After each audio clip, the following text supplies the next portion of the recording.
나스닥 100 편입 기준이 바뀌었습니다. 5월 1일부터 시행입니다. 바로 어제부터입니다. 이번 변화는 단순한 규정 개정이 아닙니다. 나스닥이라는 거래소가 자신들의 이익을 위해 지수 설계 자체를 바꾼 겁니다. QQQ를 들고 있는 분들, 나스닥 100 ETF로 연금을 굴리고 있는 분들은 이 변화가 본인 포트폴리오에 어떤 의미인지 정확하게 이해하셔야 합니다. 절차부터 확인합니다. 2월 2일 제안, 2월 27일 의견 수렴 종료, 3월 30일 최종 확정, 5월 1일 시행. 제안에서 시행까지 정확히 88일입니다. 지수 방법론 개편치고는 매우 빠른 속도입니다. 배경은 명확합니다. 스페이스X, 오픈AI, 엔트로픽.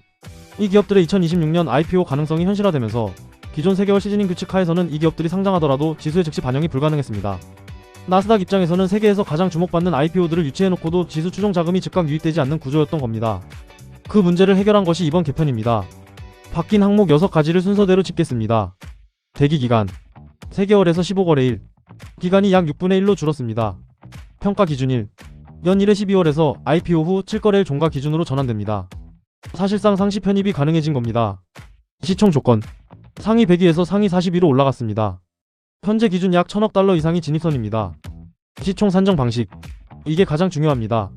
상장 주식만 보던 것에서 비상장 주식을 포함한 전체 시총으로 바뀌었습니다. 이 항목 없이는 나머지 변경들이 작동하지 않습니다. 유동 비율 기존 10% 최소 기준이 폐지됐습니다. 20% 미만이면 지수 내 비중 산정 시 페널티를 받는 방식으로 대체됐습니다. 종목수 100개 상한이 일시적으로 초과 허용됩니다. 이 6가지는 각각이 아닙니다. 하나의 목적을 위해 설계된 패키지입니다. 개월에서 15거래일 숫자만 보면 단순해 보입니다. 메커니즘을 보면 다릅니다. IPO 후 7거래일째 시총을 평가합니다. 상위 40위 이내면 조건 충족, 10거래일 종료 후 편입 발표, 15거래일에 실제 편입. 이게 전체 흐름입니다. 여기서 한 가지 짚어야 할 게 있습니다. 상위 40위 조건 기준을 올린 것처럼 보이지만 사실은 반대입니다. 스페이스X 추정 기업 가치는 1.75조 달러입니다. 현재 나스닥 100 구성 종목 중 이보다 큰 기업은 손에 꼽습니다. 상장하는 순간 자동으로 상위 40위 안에 들어옵니다. 결국 이 조건은 장벽이 아니라 해당 기업들에게만 열리는 통로로 설계된 겁니다.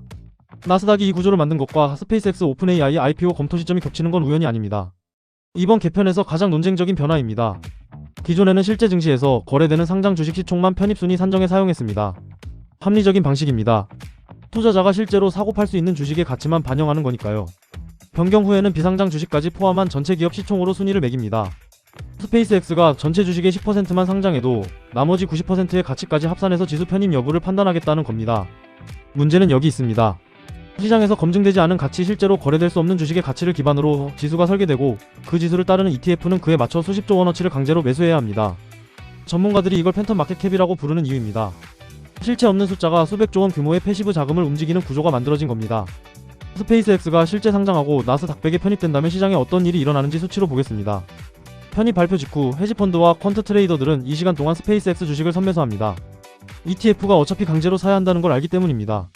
이걸 인덱스 프론트러닝이라고 합니다.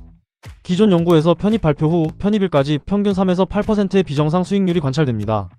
편입 당일 나스닥 100 추종 ETF 전체 운용 자산은 약 6천억 달러입니다.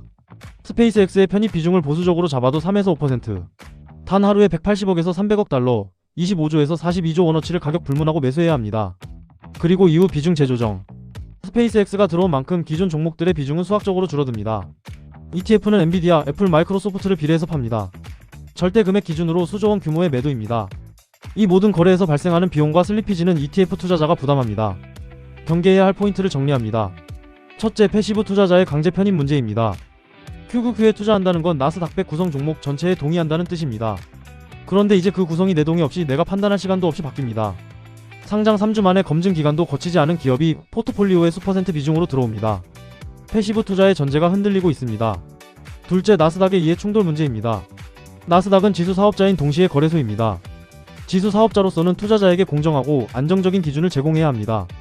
거래소로서는 대형 IPO를 유치하고 거래 수수료를 극대화해야 합니다. 이번 개편은 두 역할이 충돌했을 때 나스닥이 어느 쪽을 선택했는지를 보여줍니다.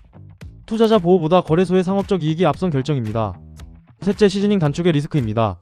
3개월 시즈닝은 단순한 대기 기간이 아니라 IPO 초기 극단적 변동성을 걸러내는 필터였습니다. 이 필터를 15거래일로 줄였다는 건 주가가 검증되기 전 단계의 기업이 지수에 들어올 수 있다는 의미입니다. 해당 기업의 주가가 급락하면 그 충격은 QQQ 전체로 전파됩니다. 넷째, 팬텀 마켓캡의 구조적 취약성입니다.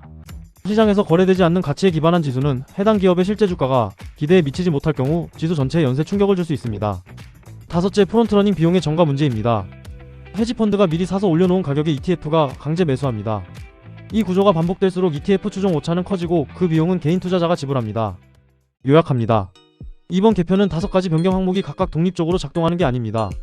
비상장 주식 포함, 유동비율 폐지 15거래일 편입 상위 42조건 100개 초과 허용. 이 5가지가 맞물려야만 초대형 IPO의 즉시 편입이 가능해집니다. 패키지로 설계된 겁니다. 나스닥100은 지금 이 순간부터 다른 지수입니다. 검증된 대형주 100개의 안정적인 집합이 아니라 초대형 IPO가 빠르게 유입되는 더 공격적인 구조로 바뀌었습니다. 투자자로서 해야 할 일은 3가지입니다. 현재 나스닥100 ETF 비중을 점검하십시오. 초대형 IPO가 편입될 때마다 발생할 단기 변동성을 감내할 수 있는지 판단하십시오. 그리고 앞으로 지수를 변경을 직접 모니터링하십시오. 패시브 투자라고 해서 수동적으로 있어도 되는 시대가 아닙니다. 감사합니다. 마가